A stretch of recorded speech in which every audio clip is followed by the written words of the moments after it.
coup, je suis ex-Head of Talent Acquisition de BAM, qui fait partie du groupe Théodo.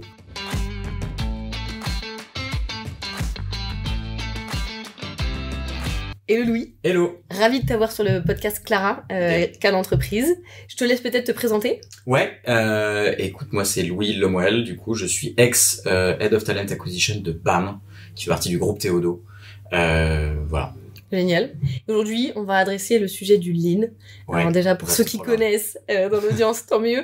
Mais est-ce que tu peux nous faire déjà reboucler un petit peu sur ta définition à toi du lean? Ouais, parce qu'en fait, c'est vrai que c'est un truc qui est à la fois assez galvaudé, à la fois très mal perçu parfois. Le lean, c'est donc le lean qui nous vient du Japon, qui a été théorisé dans les années 50. Le but du jeu et le endgame de ce framework, c'est la satisfaction totale des clients. Mmh. Et à partir de là, en découle en fait une attention très particulière à c'est quoi la valeur qu'on leur apporte, comment on leur délivre cette valeur, et ça passe par pas mal à la fois donc du coup de méthodos et d'une philosophie et pas mal d'outils qui permettent justement d'adresser la satisfaction client. Ok. Et là, plus concrètement, toi, tu l'as appliqué au recrutement. C'est quand même assez. En fait, dans le groupe Théodo, on l'applique à tout. Donc c'est un peu, on en fait partout, de la tech au design, en passant par le recrutement et les sales. Dans le recrutement, en fait, si on prend la satisfaction client, ce qui est intéressant dans le recrutement, c'est qu'on a deux clients. Mmh. On a à la fois d'un côté les clients qui semblent les plus logiques, qui sont les hiring managers, c'est-à-dire que ce sont les clients de l'équipe Talent Acquisition, mais il y a aussi les candidats qui sont des clients parce que ils nous demandent en fait une réponse à est-ce que ce job colle, est-ce que j'ai les bonnes compétences et les bonnes et non, on se doit de la leur donner. Ouais. Et quels sont les outils justement que tu utilises pour ces sujets? Ouais, il y a pas mal de trucs. Le truc le plus important, c'est le comment. Le comment, c'est quoi? C'est une petite carte qui est une demande client. Ouais. Donc en fait, on en utilise deux différents puisqu'on a deux clients. Il y en a une partie qui est je dois recruter un PO junior pour le head of product. Ouais. Et on ouvre le poste le 1er juillet. Ouais. Ça c'est une carte, et sur cette carte ce qu'on va regarder c'est qui s'en occupe, donc une personne de l'équipe, et depuis combien de temps c'est ouvert. Et en fait l'idée derrière ça c'est en se posant la question régulièrement de qu'est-ce qui nous retarde, qu'est-ce qui nous empêche de closer plus vite par exemple, et de satisfaire le besoin du hiring manager. Ça va déclencher toute une série de remises en question, de résolution de problèmes. Ouais. C'est un jeu quand même de se poser les bonnes questions. Exactement. Okay. De se dire, ok, qu'est-ce qui nous empêche de closer? Qu'est-ce qui nous empêche de faire notre métier encore mieux que ce qu'on le faisait hier? Et c'est en se posant ces questions-là qu'on déclenche vraiment des réflexions profondes de la part de tous les collaborateurs. Ouais. Que ce du recruteur jusqu'au head of et en passant par les managers entre les deux, de se dire, ok, comment on s'améliore en permanence? Et alors justement, tout à l'heure, tu as parlé de PO. Pour ceux qui sauraient pas ce que c'est donc le Product Owner. Ouais. Donc c'est celui qui va être en charge du produit au sein d'une entreprise. Comment est-ce qu'aujourd'hui, tu t'assures d'adresser, d'exprimer, comme tu l'évoquais dans ces cartes Kanban, tous ces sujets? C'est directement la méthode qui te permet, étape par étape, d'aboutir avec une série de solutions, ou du moins une série de réponses, permet de confirmer que tu es en train d'adresser la bonne façon de recruter cette personne-là?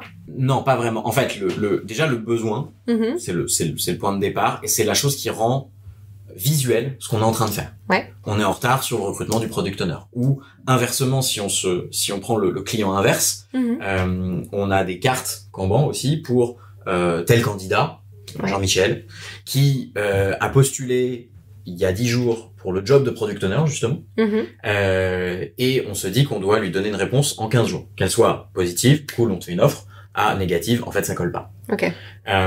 Et en fait, cette attention à ce qui est en train de se passer au quotidien dans l'équipe, sur quoi tel recruteur travaille et avec quel candidat, ça donne pas les réponses en soi. Ouais. C'est juste un frame et un management visuel, du coup, qui nous aide à se poser les bonnes questions pour apprendre les trucs qu'on a besoin d'apprendre pour progresser. Je prends un exemple, parce que c'est un peu comme ça là. Je prends un exemple, ça fait 40 jours qu'on cherche ce product owner. C'est beaucoup. Et en fait, l'idée, c'est que le recruteur et éventuellement avec son manager se disent, ok, qu'est-ce qui nous a bloqué?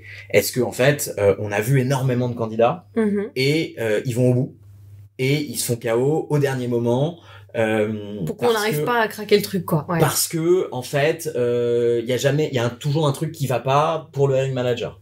Ok, du coup la prochaine action c'est comment on clarifie encore plus le besoin du hiring manager, comment on lui tire les verres du nez, littéralement, pour qu'en fait, on soit pas obligé d'en revoir 20 pour en closer un éventuellement. Okay. Un exemple. Mais ça peut prendre plein de formes. Ça peut être, en fait, on a sourcé plein de gens, on a eu 0 réponse parce que la job desk est pas du tout attractive. Ouais. Et comment est-ce que tu t'assures justement d'adresser non pas les symptômes mais les causes profondes du sujet, c'est-à-dire que que la personne qui a exprimé ce besoin de recrutement, elle est pas en train de survoler le sujet et le problème, mais plutôt tu vois que tu ailles vraiment en profondeur adresser le. Il y a 2 leviers. En fait, le management visuel, que ce soit un graphique, une perf, un funnel, ce sont des trucs très présents en recrutement ou en sales d'ailleurs, ou même les fameux Kanban avec le temps qui s'écoule et on se dit ok, là on prend du retard. Ça apprend pas grand chose. Ce qui compte derrière, c'est la réflexion qu'on va mettre. Et cette réflexion, il y a plusieurs moyens. Il y a des frames de résolution de problèmes et qui nous obligent à creuser dans la bonne direction pour comprendre pourquoi ce problème survient. J'avais une autre idée en tête qui le côté état d'esprit aussi, j'allais dire, parce que réflexion. Alors il y a une partie état d'esprit effectivement, mais déjà concrètement, oui. Et le deuxième, donc, c'est résoudre les problèmes quand on les voit. Et pour revenir sur l'exemple du hiring manager qui est pas au clair sur ce qu'il cherche. Et c'est une maladie qui est assez répandue parmi les hiring managers. Si je recrute, mais je sais pas trop quoi, en fait. De quoi je sais de quoi j'ai besoin pour avant-hier, mais en fait, concrètement, comment ça se manifeste chez une personne, c'est souvent, en fait, ça demande énormément d'introspection, énormément de travail. Et le rôle de l'équipe de recrutement, c'est vraiment d'être le miroir qui va permettre d'aller sortir, capturer tout ça, et le retranscrire. Ouais. Et on parlait de valeur tout à l'heure, de satisfaction client. Et pour satisfaire le hiring manager, il faut lui apporter la valeur qu'il attend. Et dans un contexte de recrutement, la valeur, c'est quoi le problème qu'il a besoin de résoudre, qu'il ou elle a besoin de résoudre par ce recrutement. Est-ce que c'est plus de ventes? Est-ce que c'est une plus grosse capacité de delivery? Est-ce que c'est un profil très expérimenté pour apporter un regard extérieur? Ça, un recrutement peut avoir, mais il faut revenir c'est quoi le problème qu'on résout avec ce recrutement? Parce que si on part pas de là, il va pas se passer grand chose. La dernière fois qu'on discutait, tu m'as parlé d'une méthode que tu vas appeler Piscar. Est-ce que tu peux m'en dire un peu plus? Ça, c'est une fois qu'on a vu un problème. Ce que j'aime bien avec les frameworks, les modèles mentaux, c'est qu'en fait, c'est un peu des cases à remplir qui ont été travaillées sur du temps long. Quelque chose de très cartésien et pragmatique. Quelque chose d'assez pragmatique, mais surtout, en fait, qui dirige la réflexion. Piscar, ça veut dire problème, impact, situation idéale, cause, action, résultat attendu. Et en fait, quand on déroule ça dans l'ordre, on se dit, ok, c'est quoi mon problème, concrètement? Et c'est pas, j'ai 3 jours de retard sur mon recrutement de product owner, le problème. Le problème, c'est ça génère quoi comme problème? C'est, on n'a pas sorti les features à temps. On a une satisfaction client de nos utilisateurs qui est en chute libre. Il peut y avoir plein, mais il faut se mettre d'accord sur le problème. Et c'est pas, si ça peut être en fait, d'habitude on recrute en 30 jours, là ça fait 50 qu'on y est, qu'est-ce qui se passe? L'impact un problème doit avoir des impacts sur le business, sur la boîte, sur l'équipe, qu'est-ce qui est complètement intrinsèque et associé à ce... Et la partie un peu contre-intuitive, c'est la partie situation idéale qui est vraiment la plus intéressante, c'est qu'est-ce qui se passe dans un monde idéal. Parce que ce n'est qu'en regardant ça et en formalisant ce qu'on attend comme niveau d'exigence, de qualité dans le travail qu'on produit, qu'on pourra voir ce qu'a foiré. Donc par exemple, pour le recrutement du product owner qui est en retard, habituellement j'ai mon funnel où en fait j'ai 10 calls, 5 candidats qui passent le call et qui vont au culture fit, et puis après qui passent 3 qui passent les tests techniques, 2 qui voient les dirigeants, 1 qui a une prop et qui l'accepte.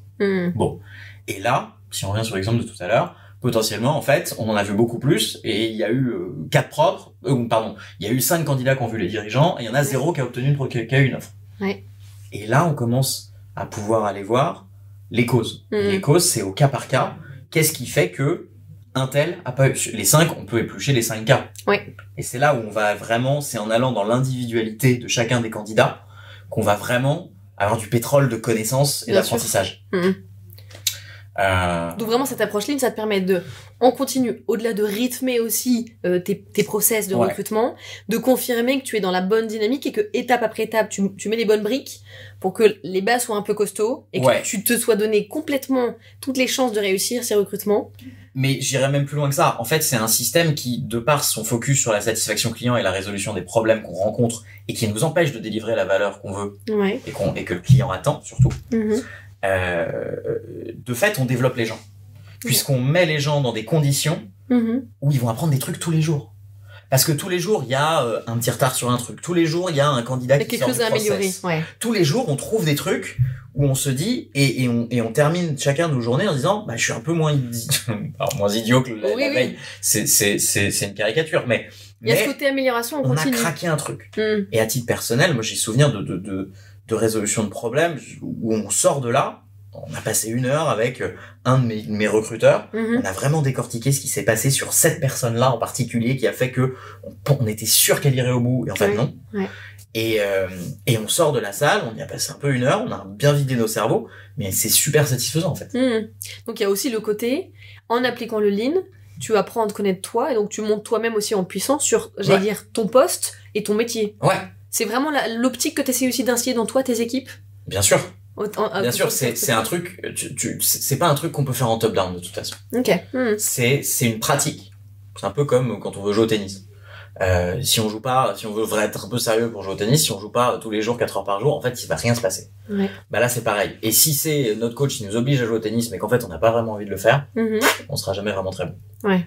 Donc, t'apportes plus de valeur aussi à tes clients, d'une certaine manière. Bien sûr. Ouais. Parce que tout l'enjeu, c'est justement de comprendre dans la livraison, dans le delivery de la valeur qu'on doit livrer à nos clients, que ce soit nos clearing managers, c'est-à-dire les bonnes personnes qui vont régler les problèmes qu'ils ont. Ouais. Et inversement, la bonne expérience candidat et la réponse cohérente et argumentée au candidat qui nous dit est-ce que ça match pour ce poste, que la réponse soit positive ou négative d'ailleurs. Je vais digresser un peu. Ouais. Est-ce que tu connais l'émission qui s'appelle Hot Ones, tu sais, où on fait déguster différents petites nuggets de poulet avec des sauces piquantes, de plus en plus fortes. Et l'idée, c'est de répondre à des questions et de voir si tu es en capacité d'y répondre. D'accord. Là, j'ai une question un peu piquante. Ouais. Là, tu me dis quand même que cette démarche, c'est, j'allais dire, de fouiller et d'approfondir tous les irritants, donc les problèmes. Est-ce qu'on ne tombe pas quand même comment est-ce que tu évites, en fait, de tomber dans la déprime en ne faisant un focus que sur les problèmes? Je m'entends, dans ton quotidien, on peut déjà te dire aussi, Louis, ouais, mais le monde est déjà tellement compliqué, la conjoncture, je suis pas assez payé, il y a le métro boulot dodo. Et là, tu me rajoutes au quotidien. Le nez dans les... Tu me rajoutes au quotidien une optique qui est quand même une dynamique personnelle de ressasser, ou du moins craquer au fur et à mesure ce qui va pas pour trouver des réponses et des solutions, mais il y a quand même cette optique de, est-ce que c'est pas un peu déprimant de se mettre sous le nez ce qui va pas. Ouais. C'est pas toujours facile. Il y a plusieurs leviers qui permettent de contrebalancer ce truc-là. Il y a le premier truc, et c'est très important et c'est pas si simple à faire. Ouais. C'est un système que les Japonais d'ailleurs ont mis en place, ils appellent ça le Daruma. Daruma sont des petites poupées. Ouais. Et dans la salle de l'Obeya, la grande salle dans laquelle une équipe travaille, ils mettent toutes ces petites poupées à chaque fois qu'ils accomplissent quelque chose. Ouais. Ça permet de voir le chemin parcouru. Et en fait, quand on voit le chemin parcouru, on se rappelle quand on a une mauvaise journée, quand on a mal dormi, quand franchement ça commence à bien faire, on est bloqué sur ce recrutement, se rappeler du chemin parcouru et que les problèmes sur lesquels on est en train de buter là, sont sans commune mesure avec ceux d'il y a 6 mois, il y a ce côté un peu cool. Satisfaisant. Bon. Ça, c'est le premier truc. Le deuxième truc, c'est full ownership, no guilt. C'est-à-dire que, il y a des problèmes. C'est pas la fin du monde. Dans 99% des cas, on se toutes les boîtes, il y a des problèmes. Ouais, il y a des problèmes partout. C'est pas grave. Et d'ailleurs, on les règle pas tous, on les priorise. C'est les plus intéressants, les plus critiques. Mais faut pas, voilà. Et surtout, il faut être, détenteur de ses propres projets, se sentir responsable. Et c'est pas la peine de se flageller non plus, quoi. Ouais. T'es investi du sujet. Voilà. Et du coup, pour être dans ce mindset-là, il y a quand même un truc sur, je pense que ça marche pas avec tout le monde. Nécessairement. Il faut se connaître aussi. Ouais. Mais ça demande, ça demande pas mal de résilience, pas mal d'humilité. Ouais. Ça demande une envie quand même de progresser. Alors j'allais dire de se faire mal, mais pas à ce point-là. Dans le bon sens du terme. Ouais, voilà, mais en tout cas, faut avoir envie d'y aller. Si on n'a pas envie de voir les problèmes et d'être dans cette démarche-là, encore une fois, c'est pas grave, mais ça sera moins efficace et ce sera surtout beaucoup plus douloureux si on, beaucoup plus douloureux c'est exactement comme le tennis en fait. Si le jour où on n'a pas envie de jouer, ça sert à rien d'aller sur le court. Là, je digresse un peu, mais tu évoquais les Daruma. Est-ce que c'est aussi ces petites poupées où il y a tu es censé dessiner le premier œil et attendre de dessiner le deuxième une fois que tu as abouti le sujet. Ça veut dire que ton bureau est rempli de petites poupées avec un seul œil. Alors le mien non. Est-ce que non, parce que une des bases, on n'a pas le temps de rentrer vraiment dans le détail ici, et j'ai une très bonne ref après de bouquin pour ceux qui veulent commencer, mais un des trucs sur lesquels repose cette technique, c'est justement le one piece flow. On fait du pièce à pièce. Dans un monde idéal, on gère un poste et un candidat. Parce qu'en fait, c'est en mettant toute la charge qu'on a possible sur une personne et sur une tâche qu'on la réglera le plus vite. Et en fait, on est plus efficace à faire un truc à la fois que 10 trucs en même temps. D'accord, ok. Bon, après, effectivement, dans la vraie vie, même moi aujourd'hui, j'ai plusieurs postes ouverts, j'ai plusieurs candidats en parallèle parce que voilà. Mais business is business. Mais on tend vers ça. Ok. Et ça, c'est un autre truc aussi, c'est que ça sera jamais parfait.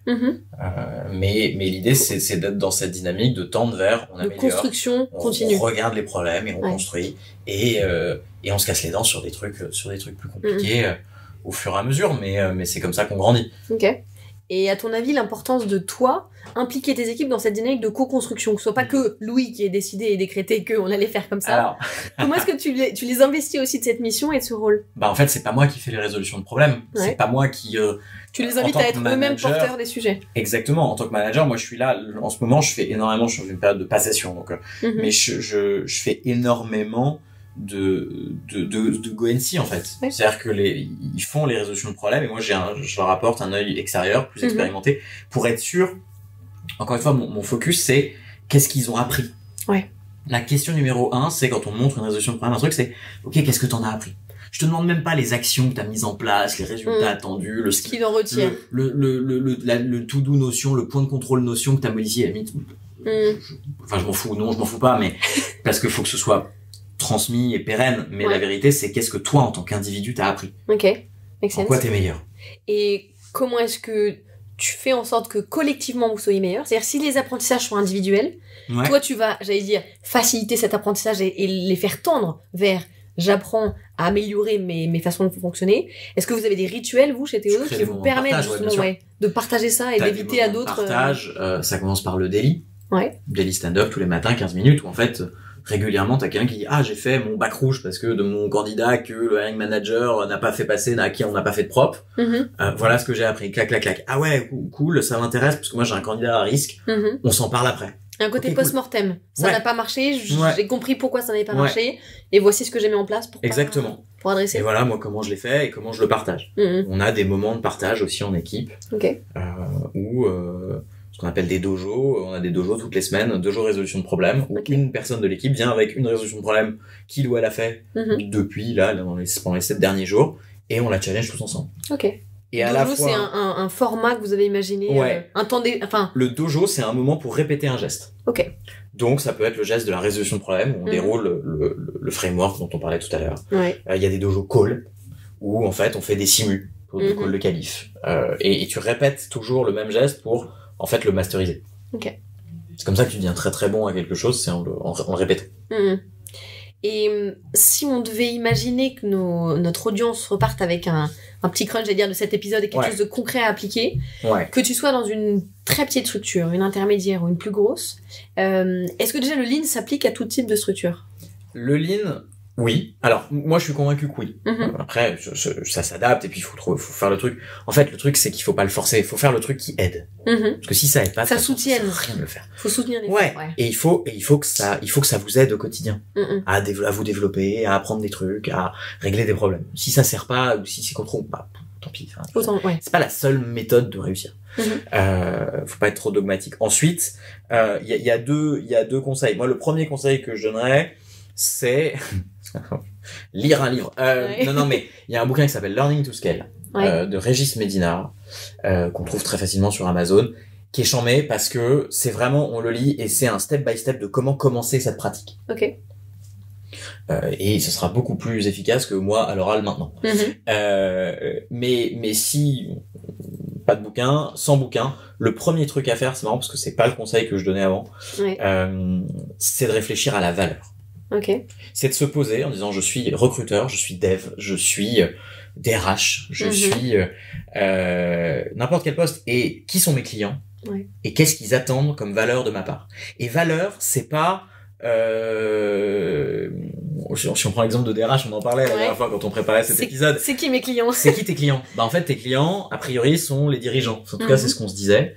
Et la valeur que tu leur apportes, ça va plus loin que la rétention. Oui, la rétention est un indicateur important, mais c'est aussi une valeur business. C'est aussi d'avoir les bonnes personnes au bon endroit pour dérouler la vision que eux et toi, en faisant partie aussi de l'équipe dirigeante, avaient développé. Ok. Et alors justement en termes de clients, si tu estimes que t'en as plusieurs, parce que moi je pourrais te dire en fait, alors j'ai pas d'équipe, mais l'équipe c'est la boîte en fait. J'accompagne toutes les équipes. Est-ce qu'à chaque fois il faut que j'applique cette méthode de Lean à chacun de mes clients, sans essayer de superposer les résultats finaux à chaque fois en me disant bon, de toute façon ça va être difficilement conciliable puisque c'est pas les mêmes clients. Enfin in fine ils auront pas ni les mêmes besoins ni les mêmes attentes. Donc il vaut mieux que je fasse carte par carte entre guillemets. C'est là où le recrutement c'est facile parce qu'à un moment il faut réconcilier le candidat avec le manager parce qu'ils vont pas, ils vont bosser ensemble. Et logiquement, je devrais pouvoir concilier et mes dirigeants et mes collaborateurs. Mais en l'occurrence, est-ce que ça fait sens de les concilier coûte que coûte? La discussion qu'on avait eue ensemble, si je me souviens bien, c'était que t'as ton autre typologie, tes dirigeants, en tout cas les fondateurs de Clara, et il y a aussi les managers. Parce que le DRH doit être un enabler pour que les managers développent leur manager, faciliter les accompagner, développe les gens, éventuellement leur fasse découvrir le Lean. Mais très cher manager. Mais non mais blague à part et donc du coup mais quand t'as des managers qui réussissent, t'as une boîte qui réussit. Ça sert et ça sert l'équipe dirigeante dont les fondateurs, éventuellement les VC, éventuellement un peu et les clients parce que donc est-ce qu'il vaut mieux partir du plus gros client ou du plus petit client? Si tu pars du principe que tu sais c'est un peu comme la chaîne de le petit poisson est mangé par le gros poisson qui tu vois, est-ce que c'est dans ce sens-là ou est-ce que si je devais hiérarchiser en fait t'as les clients de Clara qui sont quand même le client ultime, le final boss quoi. Ces clients, il y a des founders qui se sont désignés pour mission de les servir.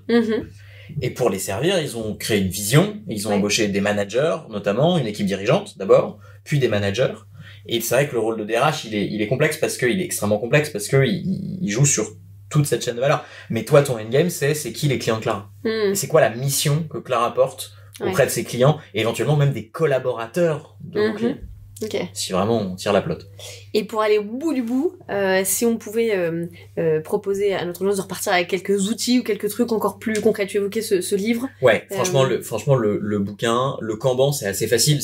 On se met un tableau ou une base de données Notion avec des cartes sur lesquelles on a qu'est-ce qui est demandé, c'est qui le client, qui s'en occupe. Et depuis combien de temps ça a été demandé? Déjà rien que ça. Et on le regarde régulièrement, toutes les semaines.